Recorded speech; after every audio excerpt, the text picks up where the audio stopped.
I stood in the middle of their gleaming living room, the velvet sofa behind me untouched. "Don't sit," my daughter-in-law snapped. "You'll stain it." She smiled as if she hadn't just sliced me open with words.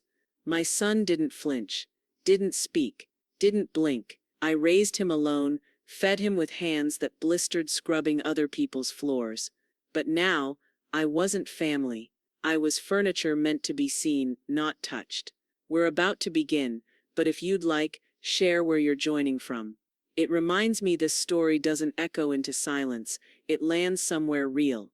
Drop it in the comments, and don't forget to subscribe. Maggie Doyle paused in the wide, sterile entryway of her son's suburban home, the scent of lemon polish clinging to every surface like a warning sign. A long stretch of hardwood gleamed under the recessed lighting, leading into a living room that looked more like a showroom than a place anyone actually lived.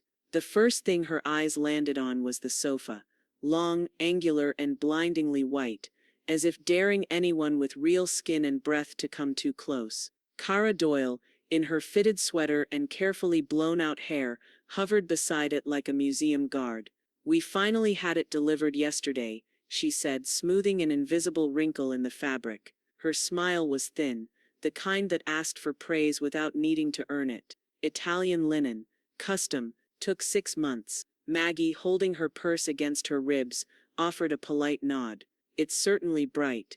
Evan trailed behind his wife, hands in his pockets, a sheepish grin plastered on his face. He kissed his mother's cheek quickly, as if he didn't want to risk creasing the moment. "Glad you could come by, Mom. Thought you'd like to see the place now that we've settled in." Settled in, Maggie thought. Nothing about the space looked settled. No books stacked on side tables, no photos except the oversized black and white prints of mountain ranges that clearly hadn't been taken by either of them. Even the faint smell of coffee that drifted from the kitchen felt staged, like it came with the furniture. She moved toward the sofa, knees aching a little from the walk across the polished floor. The plush cushions promised relief. But just as Maggie eased closer, Kara's voice sliced through the air. "Don't sit there," she said sharply, her manicured hand darting out like a stop sign. "You'll stain it." The words hung in the room, blunt and unapologetic. Evan flinched, his eyes darting to the floor. He pretended to inspect his watch, then mumbled, Maybe the dining chairs would be better, Mom." Maggie's throat tightened, but she forced her expression into calm neutrality. Her back straightened, her purse strap tugging against her shoulder.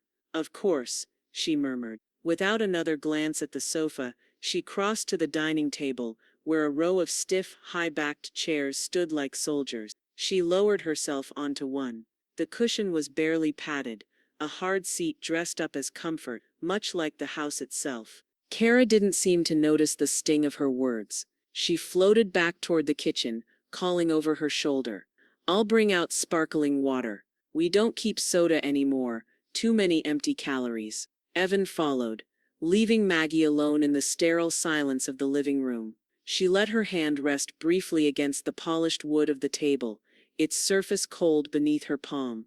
This wasn't her son's world anymore. It was Kara's, curated and controlled.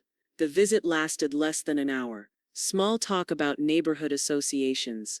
Kara's complaints about traffic on the interstate. Evan chiming in with a few half-hearted jokes. Maggie played along, smiling at the right times, but the sharp edge of that one comment lingered, like a splinter she couldn't pull out. By the time she stepped back out into the cool Denver evening, the air tasted fresher, unfiltered. She drew a long breath, relief filling her lungs. The snow on the mountains beyond the neighborhood glowed in the fading light, real, solid, untouchable, unlike that sofa. That evening, Maggie brewed a cup of chamomile tea in her small ranch-style kitchen. The smell of dried flowers filled the warm, familiar space. Her phone buzzed on the counter. Sylvia Brooks' name lit the screen. "Well?" Sylvia's voice rang with curiosity the moment Maggie answered. "How was the Grand Palace? Did they roll out the red carpet?" Maggie let out a dry laugh, more like rolled up the carpet, and told me not to walk on it. Sylvia clucked her tongue. "I don't like that tone. What happened?" Maggie told her friend about the sofa, the pristine white, the sharp warning, the silence of her own son standing by. Her voice stayed level, but each word carried the weight of an insult that had sunk deeper than she cared to admit. Sylvia hissed through her teeth. She actually said that? To you? In your son's house? She did. For a moment neither spoke. Maggie took a sip of her tea, the warmth sliding down into the knot in her chest. Then slowly she said the words that had been forming since the moment Kara's hand shot out in warning. She treats me like a stain, Maggie said, her tone firm now. No waver left. Maybe I'll treat her like one in my will. The night pressed quiet against Maggie Doyle's ranch-style home, the only sound the steady tick of the wall clock and the faint hum of the refrigerator. She sat at her kitchen table, the chamomile tea from earlier now cold at her elbow, and stared toward the narrow hallway where her office waited. The sting of Kara's words still clung to her like a shadow. She rose, her slippers whispering against the hard wood, and pushed open the door to the small office. It smelled faintly of cedar from the old desk her late husband had refinished decades ago. She tugged open the bottom drawer, the wood sticking a little, and pulled out a thick manila folder labeled in her neat block handwriting, Will and Estate. The papers crackled as she laid them flat across the desk. The first page stared back at her, Last Will and Testament of Margaret Doyle. And there, bold and undeniable, was her son's name. Evan Doyle, sole heir. Her fingers traced the letters, not with tenderness, but with scrutiny. She imagined Kara standing behind Evan when he'd first urged her to set this will up years ago. Evan had said it was practical. Kara had called it responsible. At the time, Maggie had agreed. But now? Now she could almost see Kara's manicured hands on the edges of these pages, guiding Evan's choices, shaping his words, making sure everything flowed her way. The echo of Kara's voice rang in her memory, sharp, clipped, humiliating, don't sit, you'll stain it. Maggie's lips pressed into a thin line. She shut the folder halfway, then reopened it, as if testing whether she had the courage to face what it represented. Her hand moved to the phone on the desk. She scrolled through her contacts until she found the name Robert Lane, her estate attorney. She hadn't called him in years. The line rang twice before a calm, steady voice answered. Margaret? It's been a while. Too long, Robert, she said, her voice firmer than she expected. I need to talk about my will. There was a brief pause, then the faint shuffle of papers in the background. Of course, everything's still set up the way we arranged. Evan is the beneficiary. Maggie's jaw tightened. Yes, and that's exactly what needs to change. Silence. Then the lawyer's measured tone. Change how?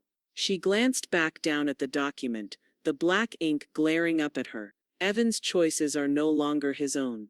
I can see Kara's fingerprints all over him. If my name is on these papers, then my will ought to reflect my wishes, not hers. Robert's voice softened. You sound certain. I am. She sat straighter, the weight of decision settling into her bones. The house around her seemed to grow quieter, as though it too was listening. Well, Robert said after a long moment, there's nothing preventing you from rewriting everything quietly. No announcement necessary. We can restructure it so it reflects what you want entirely. Maggie's eyes flicked toward the living room, where her husband's worn armchair sat waiting in its familiar corner.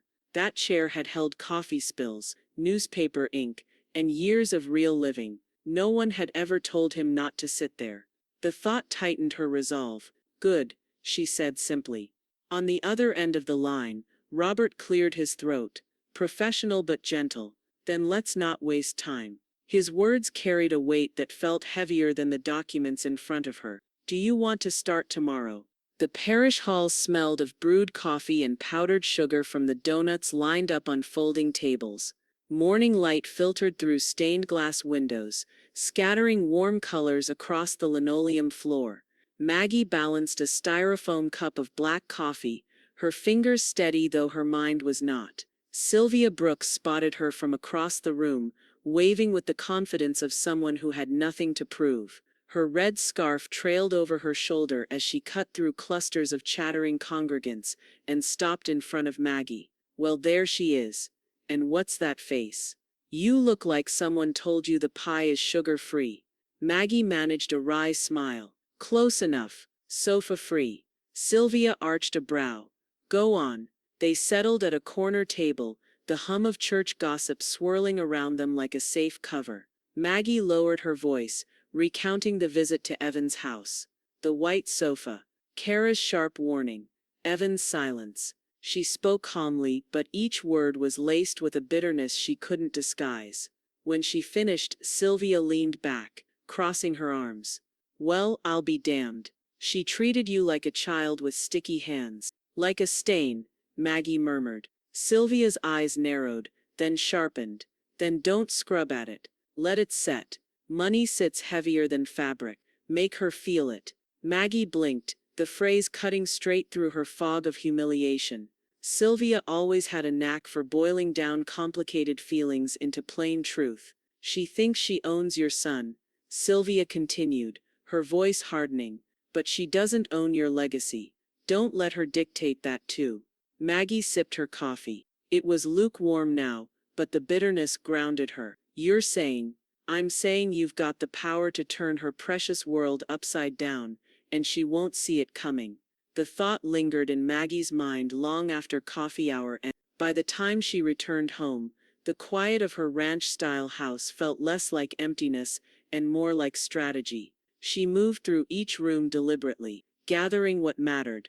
Property deeds tucked inside a fireproof box, bank records stacked in neat envelopes, a binder of investments she had managed herself for years. Each paper she touched steadied her resolve. Her phone buzzed on the table.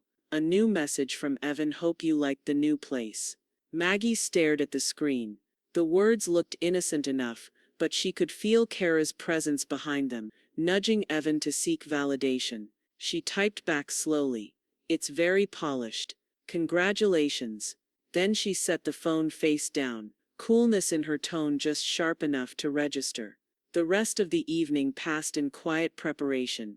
She sorted documents into folders, labeled them with a precision that came from decades of accounting work. Outside, the winter air carried the faint smell of snow on its way, pressing against the windows. Inside, Maggie moved with a steadiness that surprised even her. Later, Sylvia stopped by, carrying a bag of rolls from the church kitchen.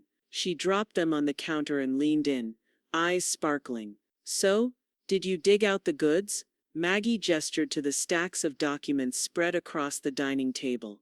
Everything's here. Property, accounts, the house. All of it. Sylvia whistled low, impressed. She picked up one of the envelopes and set it back down with exaggerated care. Looks like Kara's sofa won't be worth much compared to this. Maggie allowed herself the smallest of smiles. She'll never hear it coming. Sylvia's gaze sharpened again, conspiratorial, and she leaned closer, her voice dropping to a whisper. Good, because tomorrow we start pulling threads. Downtown Denver bustled with the mid-morning rush, cars weaving through intersections, the crisp air carrying the bite of winter. Maggie walked with deliberate steps toward a brick office building, whose windows reflected the snow-dusted peaks in the distance. The lobby smelled faintly of polish and paper, an odd comfort. She signed in, her pen scratching across the visitor sheet with steady precision. Robert Lane's office sat on the 12th floor, quiet above the city noise. When Maggie entered, he rose from behind his oak desk, tall and silver-haired, his handshake firm but not overbearing. Margaret Doyle, he said warmly, it's good to see you again. Though from the sound of your message, I gather this isn't just a social call. Maggie lowered herself into the leather chair opposite him. It was soft, unlike the stiff seat she'd endured days ago in Evan's dining room. She set her folder of documents neatly on his desk. You're right. I need changes. Robert adjusted his glasses, giving her his full attention. Tell me what's prompting this. For a long moment, Maggie stared at the polished surface of his desk, her reflection faint in the sheen. Then she looked up. Kara told me not to sit on her sofa. Said I'd stain it. My son didn't say a word. Robert's brow creased, but he didn't interrupt. His patience gave Maggie space to let the bitterness out, slow and steady. That woman guards furniture like it's a crown jewel. And Evan? He's vanished inside her rules. I won't let her hands reach into my estate the way they've reached into my son. Robert nodded slowly. I understand. He pulled a fresh set of documents from his drawer. The paper crisp, smelling faintly of ink. The sound of the sheets sliding onto the desk was decisive, final. If you want, we can exclude them entirely. Redirect your assets where they'll make a difference. Maggie's fingers rested lightly on the pen he offered. She thought of the years she'd spent saving, balancing accounts with care, resisting frivolous purchases. All of it had been meant to ensure Evan's security. But what was the point, if security only meant more white sofas and staged rooms? Where do you want it to go? Robert asked gently. Maggie exhaled, her decision already formed. The Denver Women's Shelter. They help women rebuild when they've been dismissed, controlled, pushed aside.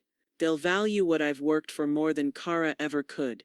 Robert's lips curved slightly, approval hidden in professionalism. A wise choice. Let's put it in writing. The pen felt heavier than it should, cool in her grip. She signed her name with steady strokes, the ink flowing dark and permanent. Each letter carried more than legal weight. It carried her refusal to be diminished, her quiet rebellion against a woman who thought fabric mattered more than family. When she finished, Robert gathered the papers carefully, sliding them into a thick envelope. He pressed the seal firmly, the sound sharp in the still room. There, final and binding. Maggie sat back, feeling a strange calm wash over her. She wasn't sure if it was relief or defiance, but it settled into her bones like strength. Robert leaned forward slightly. No one needs to know about this until the time comes. Not Evan. Not Kara. It's your secret, Margaret, and it's safe. She gave a small nod, her mouth tightening. Good. Secrets, I've learned, are stronger than sofas. The two shared a quiet smile, the city traffic humming faintly below. Maggie slipped her gloves back on, preparing to step out into the sharp winter air. She felt lighter, as though she had just shifted a burden from her shoulders to the sealed envelope Robert held. Back on the street, the snow had begun to fall, thin flakes dusting her coat, melting against her skin. She moved toward the bus stop with the poise of someone who had just redrawn the map of her life. Her phone buzzed in her pocket. She pulled it out, shielding the screen from the snow. A new message flashed across. Kara. Evan and I are coming by to talk finances. Maggie heard the crunch of tires on her snowy driveway before the knock came. Through the front window she saw Evan's SUV pulling up, headlights dimming against the afternoon gray. Kara stepped out first, coat belted tight, heels clicking on the shoveled walk as if she were strutting down a showroom floor. Evan followed, shoulders hunched, his breath visible in the cold. The knock was sharp, impatient. Maggie opened the door with a calm smile, stepping back to let them in. The scent of cinnamon rolls, Sylvia had dropped them off that morning, still lingered in the warm air. Kara's eyes swept the living room the way an appraiser might scan a foreclosure. She lingered on the worn recliner, the crocheted afghan folded over its back, and the books stacked neatly by the lamp. Her lips curved, not in a smile but in something close to disdain. Cozy, she said flatly. A little dated. Maggie closed the door, unbothered. It's home. Evan rubbed his hands together, glancing at the sofa that had been in the family since Maggie and her late husband bought the house. He didn't sit. Neither did Kara. Instead, Kara turned, fixing Maggie with an assessing stare. So, she said bluntly, what happens to this place when you're gone? The words fell heavy in the small room, sharper than the wind outside. Evan shifted uncomfortably, his cheeks coloring. Kara, he muttered, but his protest dissolved before it could form. Maggie didn't flinch. She moved toward the kitchen, the kettle already steaming faintly on the stove. Coffee? She asked, her tone even. Kara followed her with her eyes, but didn't move from the center of the room, as if she were already rearranging it in her imagination. We should really be practical about these things, Evan. Houses don't take care of themselves. Evan's jaw tightened. He looked down at his hands. Mom, maybe she just means I know what she means, Maggie said calmly, setting mugs on a tray. The scent of rich, dark coffee filled the kitchen, masking the undercurrent of tension. She carried the tray into the living room and placed it on the table, her movements steady, deliberate. The front door creaked suddenly. Sylvia's voice carried in ahead of her. "Maggie, I thought I'd stop by."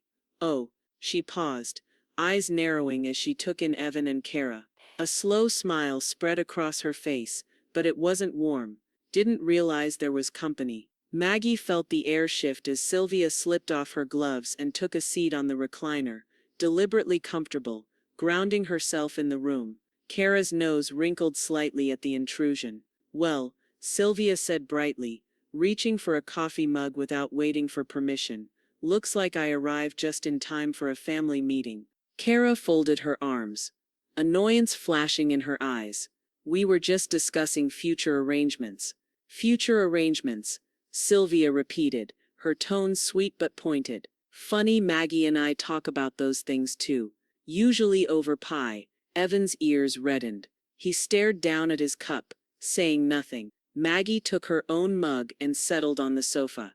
Her sofa, not Kara's precious linen one. The fabric creaked softly beneath her, as if affirming her right to be there. Kara's eyes flicked to the worn cushions, and then back to Maggie. Her lips parted in a sharp smile.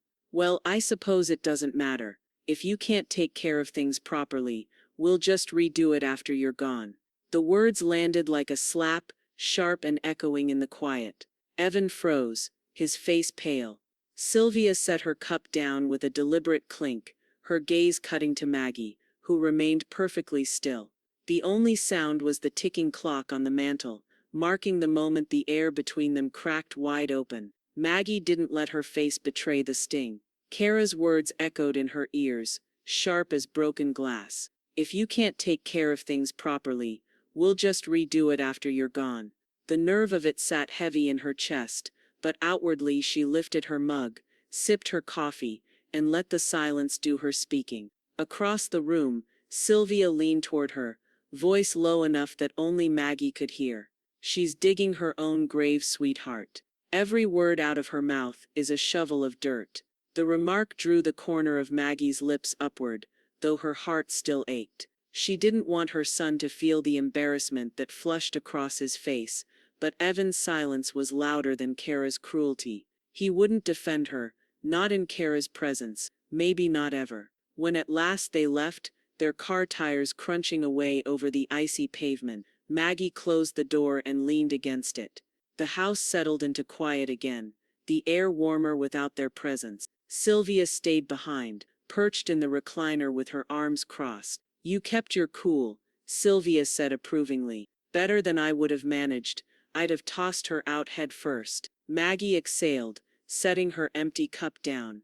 "I won't toss her, I'll outlast her." That night the phone rang just as Maggie folded the Afghan across her chair.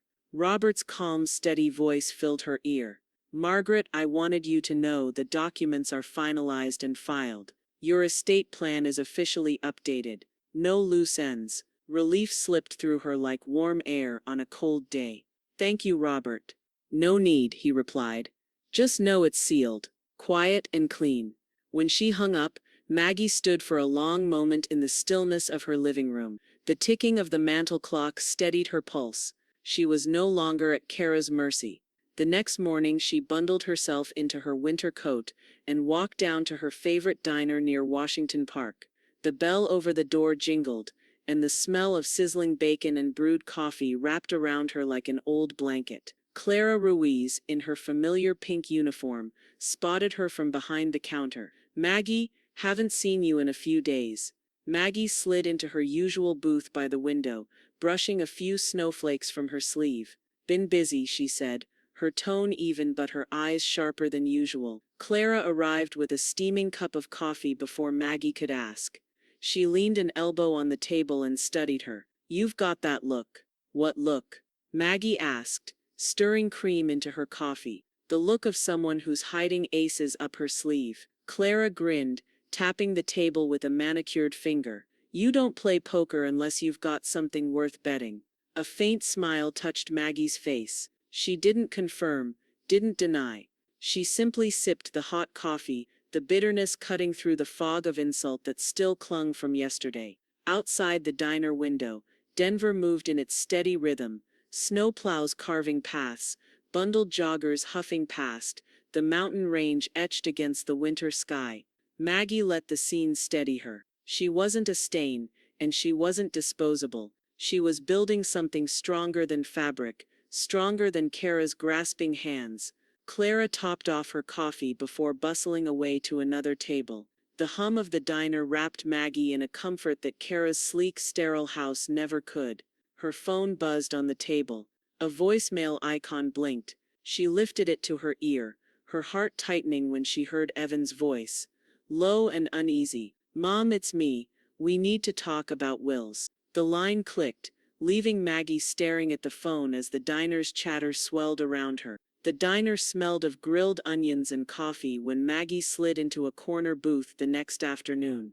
She had chosen the spot deliberately, quiet with a clear view of the door. Her hands folded around her coffee cup, steam warming her knuckles as she waited.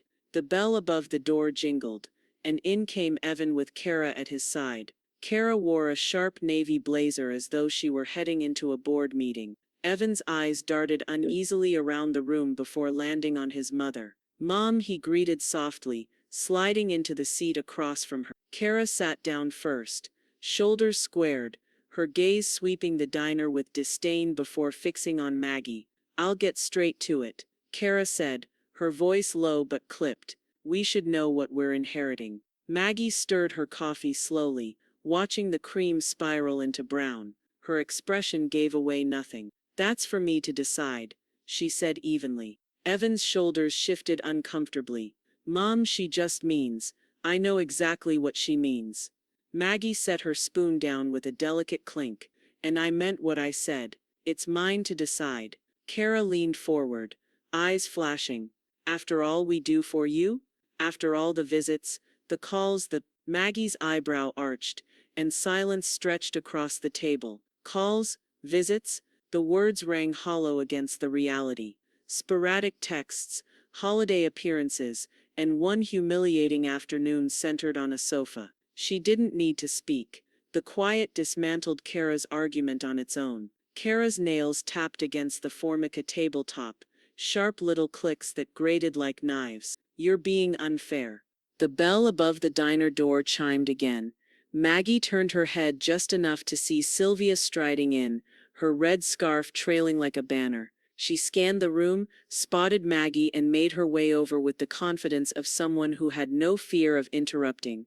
"Room for one more?" Sylvia asked brightly, sliding into the booth beside Maggie before either Evan or Kara could respond. She reached for Maggie's half-full coffee cup, took a sip, and sighed. "Ah, perfect." Kara stiffened, her mouth parting in visible irritation. "We're having a private conversation." "Funny," Sylvia said with a smile that wasn't quite friendly. "Looked public to me." Evan rubbed his forehead, the flush of embarrassment creeping up his neck. "Sylvia, maybe this isn't. It's exactly the right time," Sylvia cut in smoothly. "Because I can see where this is going, and I don't like the angle." Maggie kept her eyes on her coffee, letting Sylvia's presence fill the gaps she chose not to answer. The tactic unsettled Kara, whose face grew tighter by the second. "You can't just avoid this," Kara snapped finally. "People deserve to know what legacy is being left behind." Sylvia let out a low laugh. "Legacy isn't something you demand, honey. It's something you earn." The words landed heavy, and for once Kara had no ready retort. She grabbed her phone instead, her nails clicking rapidly across the screen. Evan shifted in his seat, whispering, "Kara, maybe," but Kara ignored him, jaw clenched as she typed. Within seconds, she thrust the phone onto the table, the glow of the screen unmistakable. On her social media page, the fresh post read, "Some people don't respect family legacy." The words hovered between them, as sharp and public as a slap across the face. The morning light cut across Maggie's kitchen table, spilling over the folded newspaper and her untouched breakfast toast. Her phone buzzed again, another message lighting up the screen. She didn't need to look to know it was about Kara's post. "Some people don't respect family legacy." The words had sat online for less than 12 hours, but the ripples were spreading fast. A cousin from Boulder texted, "What's going on with you and Evan?" Another relative chimed in, "Are you okay? Kara seems upset." Maggie scrolled, the notifications piling up like junk mail. Instead of answering, she set the phone face down, the buzz of incoming messages vibrating faintly against the table. She moved to the window, parting the lace curtains. Outside, snow glistened on rooftops, sunlight bouncing off icy patches in the yard. Her neighborhood was quiet, removed from the noise Kara was trying to stir. The contrast made Maggie's decision clear. When the phone buzzed again, Maggie sighed, picked it up and typed the same message to each inquiry. "Thank you for your concern. I have no comment." She sent it with the calm of someone laying bricks, one boundary at a time. Later that afternoon, Sylvia dropped by with her usual flourish, scarf trailing snowflakes onto Maggie's floor. She set down a paper bag from the bakery, and narrowed her eyes knowingly. "Well, you've caused a storm without saying a word." Maggie poured tea, the fragrance of chamomile rising as steam curled into the air. "I haven't caused anything. Kara did that herself." Sylvia unwrapped a cinnamon twist, breaking it in half. "Exactly. And your silence? That's the real blade. Trust me, people will start to wonder why she's making noise while you're keeping your lips sealed." Maggie stirred honey into her cup. The spoon clinked softly against porcelain. "Silence is louder than arguments, if you let it sit long enough." Sylvia chuckled. "Now that's a weapon worth keeping." For the rest of the afternoon, Maggie let the house fill with quiet. The hum of the heater, the ticking of the mantel clock, the occasional distant bark of a neighbor's dog, ordinary sounds that reminded her she was in control of her own space. No staged decor, no sharp voices, just peace. She settled into her armchair, wrapping the Afghan across her lap. With a sip of tea, she opened her laptop, intending to distract herself with the news. But before she could, a new email notification slid across the screen. From Robert Lane's subject. Donation finalized. Her heart steadied as she clicked it open. Robert's message was concise, professional, yet weighted with significance. "The donation papers are signed. The women's shelter will receive the first installment next week. Congratulations on making it official." Maggie leaned back, letting the words sink in. A warmth spread through her chest. Not pride exactly, but satisfaction. She had redirected the story. No matter how loud Kara shouted, the ink was already dry. She closed the laptop and sipped her tea, the flavor grounding her. Outside, the afternoon light faded into soft blue, the kind of winter dusk that made the city glow against the snow-dusted mountains. Her phone buzzed again. She debated ignoring it, but something in the persistence tugged her hand toward the screen. A new message lit up, this time directly from Kara. "We know what you're up to." Maggie's tea cooled in her hand as she stared at the words. No emoji, no polite veneer, just raw suspicion, sharpened into a threat. The envelope came on a gray morning, slipped through the mail slot with the usual stack of bills and flyers. Maggie sorted absently, until her eyes caught on the return address, Denver Women's Shelter. Her fingers stilled. She tore it open carefully, unfolding the letter on her kitchen table. "Dear Mrs. Doyle," it began, "on behalf of every woman rebuilding her life here, thank you. Your gift will help keep our doors open and our lights on through the coldest months. You are more than a donor, you are a protector." At the bottom was a line she hadn't expected. "We will honor your late husband Thomas Doyle as part of our memorial wall this spring." Maggie traced his name with her fingertip, her throat tightening. For years Thomas's memory had lived quietly in photo frames, and in the smell of cedar from the desk he once refinished.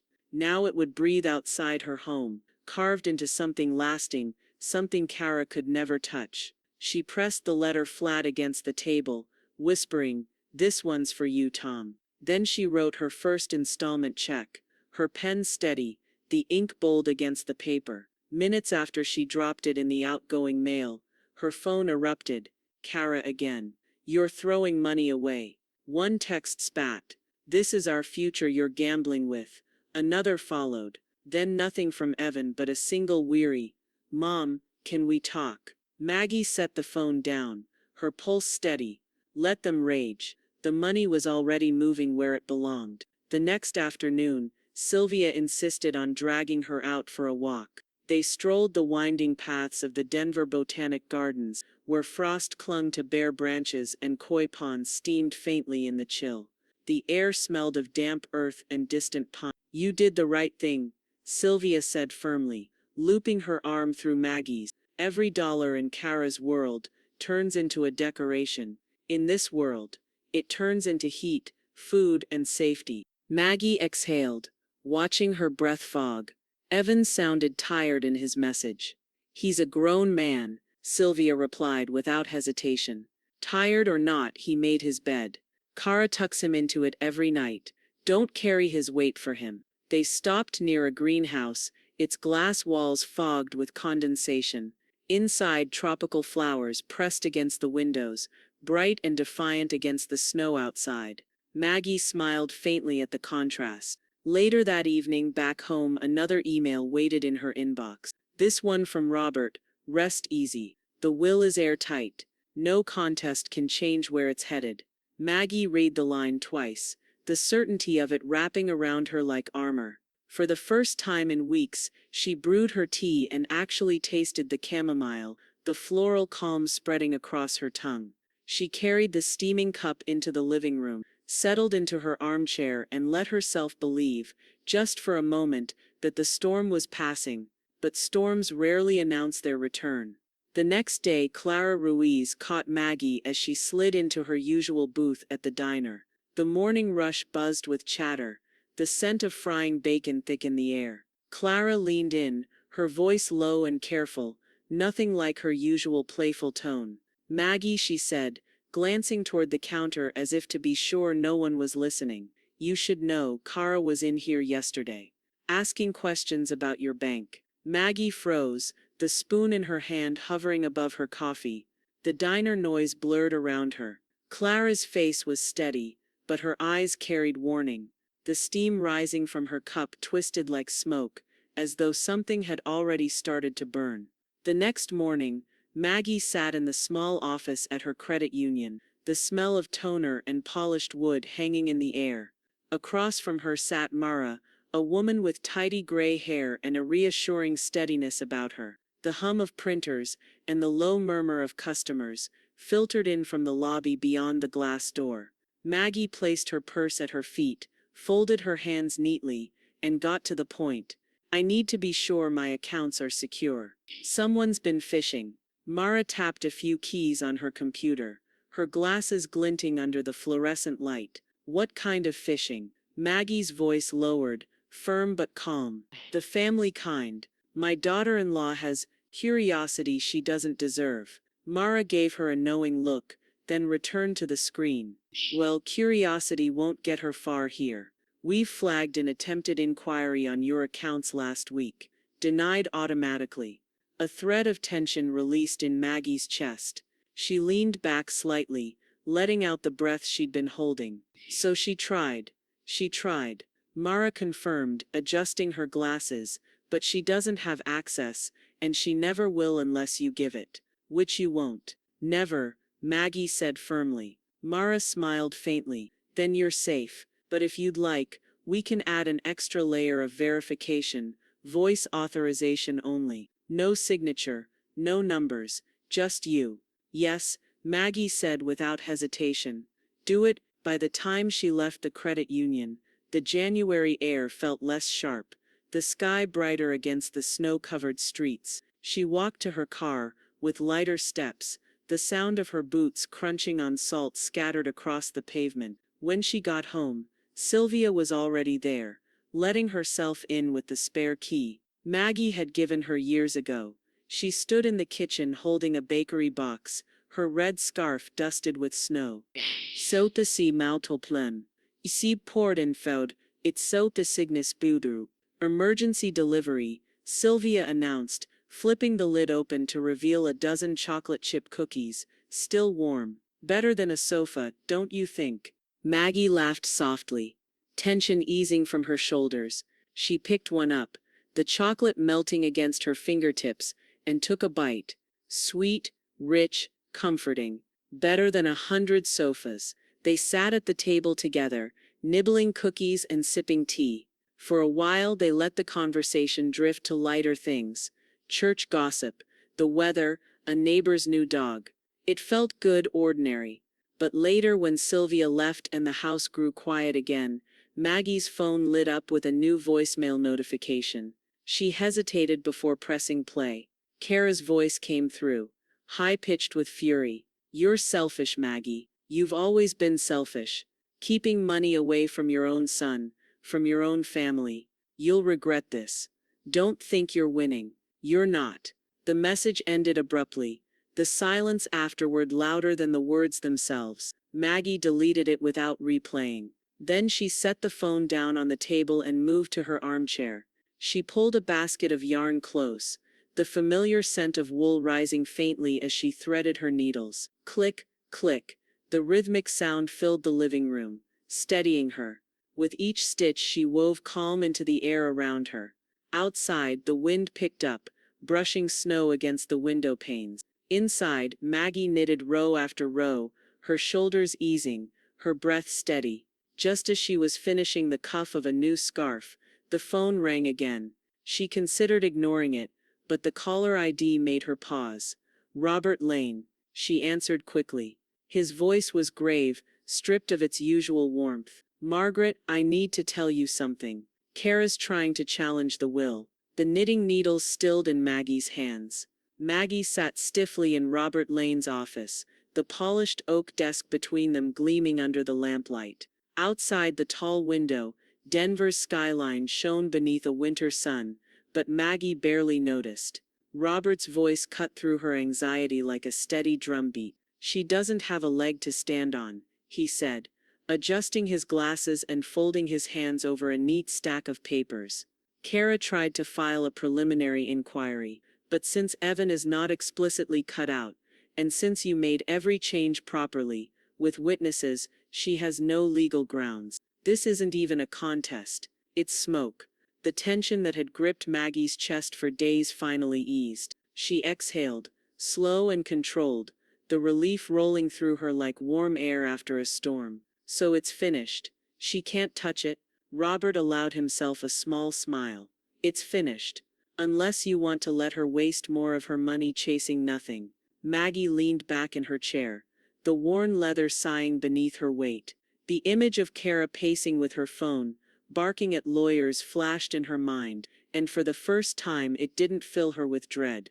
It filled her with quiet satisfaction. Later that evening, Sylvia dropped by, letting herself in with the ease of a woman who never waited for permission. She carried a small box of tea bags, her scarf trailing over one arm. "I heard the good news," Sylvia said before Maggie could speak. She filled the kettle, the familiar hiss of gas flames sparking to life. She lost before she even started. When the tea was ready, they sat across from each other at the kitchen table. The clink of porcelain echoed softly as Sylvia raised her cup. "Cheers to freedom, Maggie." Maggie raised her own, their cups meeting with a soft chime. The chamomile steam curled upward, fragrant and calming. She sipped, savoring not just the warmth but the victory in the quiet. Her phone buzzed on the table. Maggie flipped it over, her lips tightening. Another post from Kara had gone live. The screen blared, "Some people think giving away money makes them noble. What it really does is betray family." Below it, a handful of comments had already bloomed. Cousins speculating, distant relatives chiming in with concern or confusion. Maggie stared for a long moment, then pressed her thumb firmly to the delete button. "Gone." Sylvia chuckled. "Now that's the spirit. Don't feed her circus." The phone buzzed again. This time it was Evan, his message short, apologetic. "I can't stop her." Maggie's thumb hovered over the screen. She considered answering, but instead she locked the phone and slid it face down. Evan's silence when it mattered had been louder than Kara's insults. His apology came too late. They finished their tea in companionable silence, the ticking of the mantel clock filling the room. For the first time in weeks, Maggie felt as though her house was truly hers again.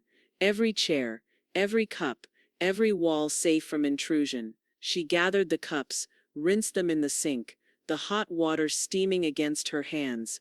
It was then that the phone rang again, its sharp trill slicing through the calm. She dried her hands on a towel and picked it up, expecting Sylvia's laughter or perhaps another message from Evan. But it was Robert, his voice steady, low, deliberate. "Margaret," he said, "I know we've secured everything, but if you want, we can make it ironclad beyond doubt. No loopholes, no challenges, not ever." The line hummed with possibility, as though the next words could set the final seal on her legacy. Snow fell in feathery drifts as Maggie made her way downtown, her boots crunching softly against the salted sidewalk. The city hummed with the sounds of morning traffic, engines idling, horns faint in the distance, but all she heard was Robert's voice echoing in her memory. "We can make it ironclad beyond doubt." She stepped into his office, the lobby warm with the scent of pine cleaner and faintly burnt coffee. Robert greeted her at the door, his steady presence a comfort against the weight of what she was about to do. "Margaret," he said, ushering her in, ready to finish this once and for all. Her chin lifted slightly, more than ready. Inside his office, she laid the folder of documents onto his desk, property deeds, bank account summaries, investments carefully tabbed and labeled. The order in her papers mirrored the order she wanted for her legacy. Robert adjusted his glasses and scanned through her updates. "We'll start by tightening language around the estate," he explained. "This way, no outside party, not even Evan through Kara, can contest your intentions. Then we'll assign a secondary executor, someone you trust to enforce it without compromise." Maggie didn't hesitate. "Sylvia Brooks." Robert's brow ticked upward in faint amusement. "Your ally at church. She's sharp, she's stubborn, and she won't let Kara within a mile of these papers." "Good," Robert said, making notes in the margin. "Then Sylvia." "It is." The scratch of his pen against the documents filled the room, a sound that felt more decisive than a gavel. Maggie watched each line drawn, each phrase rewritten, her future solidifying in ink. The air smelled faintly of fresh toner and old wood polish, and she breathed it in like armor. Maggie stopped mid-step, snowflakes melting on her lashes, her heart caught between pity and steel. Maggie sat in her armchair, the Afghan draped across her knees, the fire crackling low in the hearth. The weight of his words lingered, but she kept her tone steady. "And what do you want, Evan?" On the other end, silence stretched. She could hear him exhale, hear the faint murmur of traffic around him, as if he'd stepped outside to make the call. When he finally spoke, his voice cracked under the truth. "I don't know anymore. All she talks about is money, houses, appearances. I don't even recognize my own life half the time." Maggie closed her eyes, picturing him as a boy at the dining table, pencil smudges on his cheek, working through math problems with determination. That boy had wanted laughter, safety, connection, not marble countertops and white sofas. Before she could answer, another call buzzed through. "Kara." Maggie switched lines reluctantly, her shoulders tensing. "Maggie." Kara's voice dripped with sweetness, but underneath lay a steel edge. "You'll regret this. You think cutting us out makes you noble, but all it does is destroy your own family. Evan deserves more. You're punishing him because of me, and that's cruel." The guilt woven into her words was deliberate, practiced. Maggie let her speak, listening to the performance, then lifted the phone away from her ear and pressed end call. The silence that followed was thick, but it wasn't heavy. It was clean, as though she had closed a door on a draft that had long chilled the house. That evening, Sylvia arrived with a bottle of red wine tucked under her arm, snow dusting her scarf. She kicked off her boots at the door, laughing as if she had just emerged from battle herself. "You need this more than I do," Sylvia declared, uncorking the bottle with a dramatic flourish. She poured 2 glasses, the rich scent of dark fruit filling the air. They sat at the kitchen table, the glasses glowing ruby in the lamplight. Maggie lifted hers, the cool rim pressing against her lip, and took a sip. The warmth spread quickly, loosening the knot in her chest. To freedom, Sylvia toasted, clinking her glass against Maggie's. Maggie smiled faintly. To freedom. The two women laughed, swapping stories about parish squabbles and neighbors' antics. For once the conversation wasn't about Kara, or wills, or sofas. It was about life.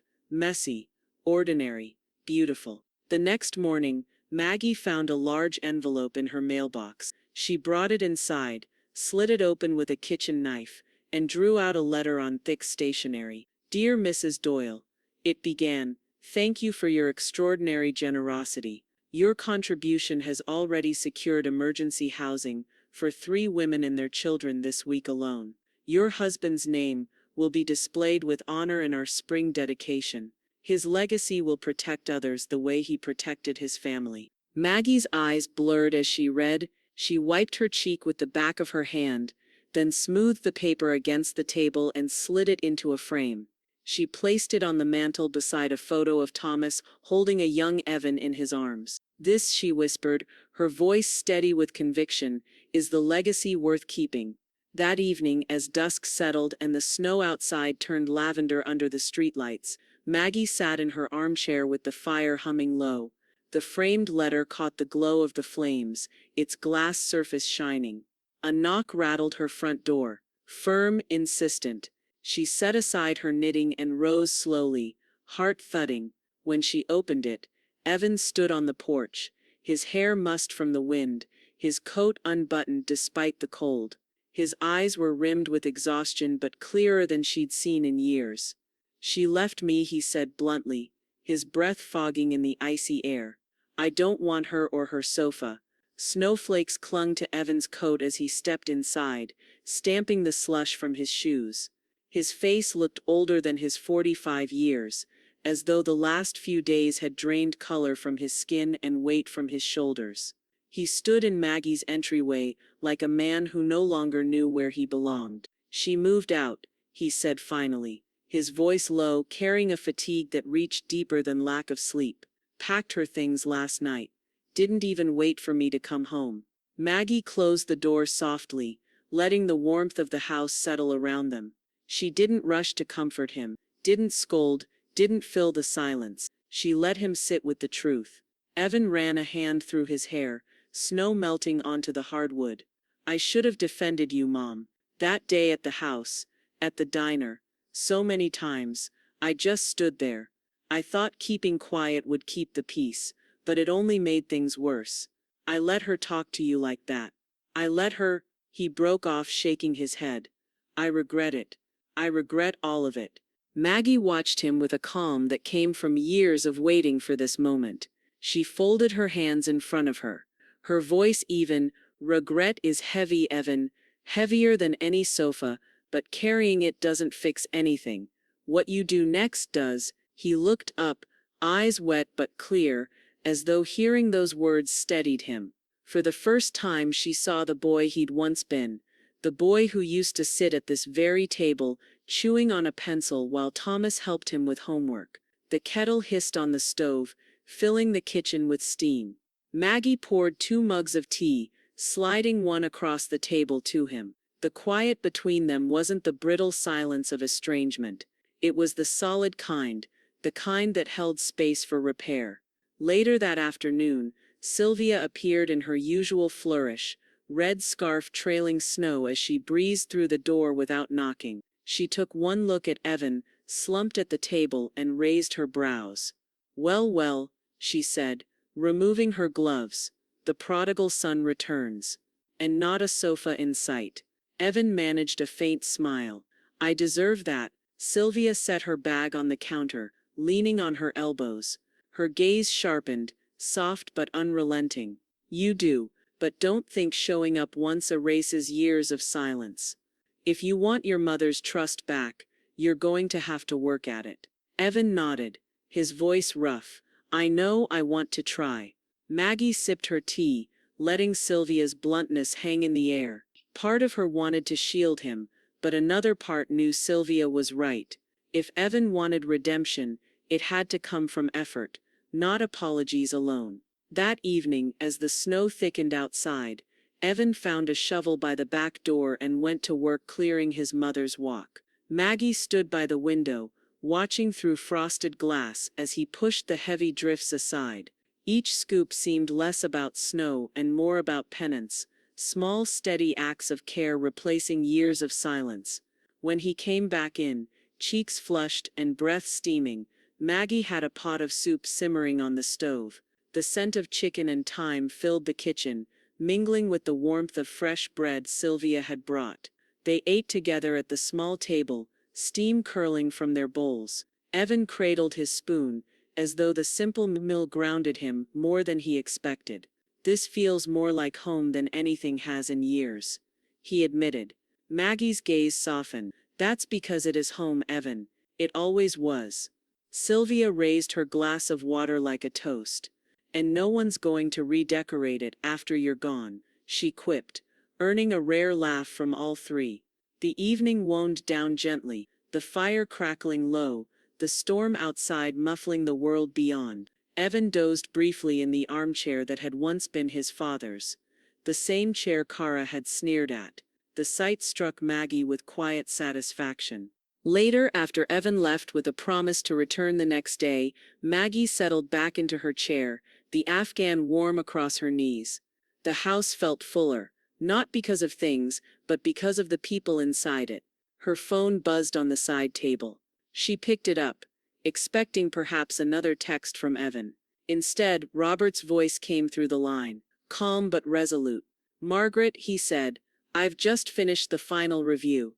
The inheritance is locked away forever. No one, not Kara, not anyone, can touch it." Maggie set the phone down slowly, the weight of his words sinking in.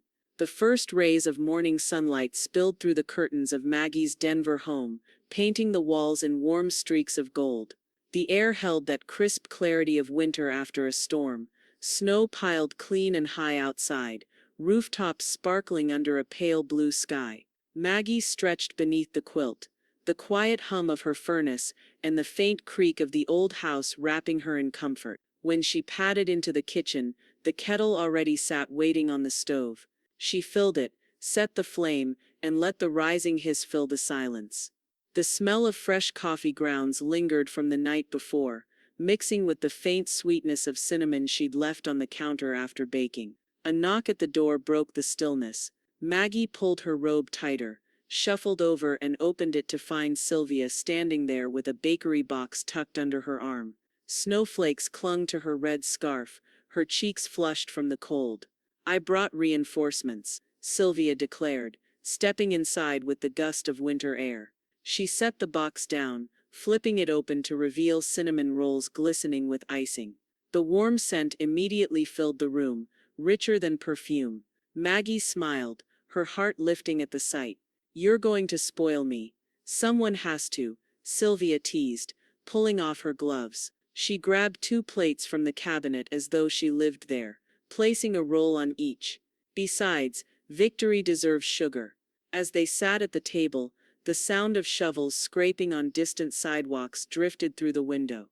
Across the street, Clara Ruiz stepped outside the diner, apron tied snug over her sweater.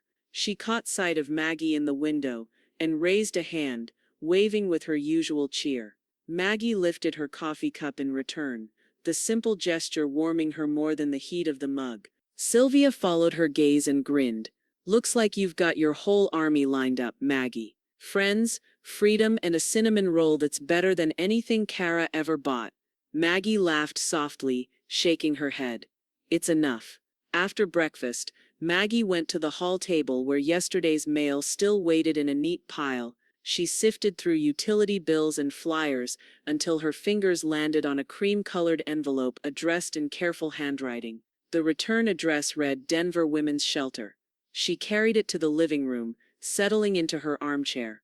With steady hands, she slit the envelope open and drew out a folded card.